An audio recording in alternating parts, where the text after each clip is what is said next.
আসছে এদিকে ওরা ওরা পালাইতেছে এখন পালাইতেছে পালায় না ওরা মিরপুরে একটা দিকের লোক আছে ওইদিকে যাওয়ার দিয়েছে দুই সাইডে এই দুই যাইতেছে সাইডে লোক আছে এই ছাত্ররা এখান থেকে ইট মারতেছে এখন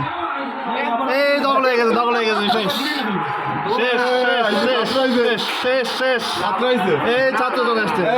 সব দিকে চলে আসছে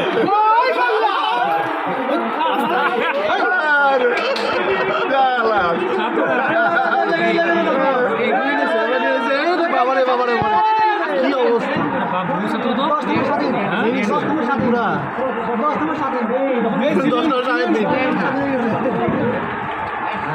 আবার ধরে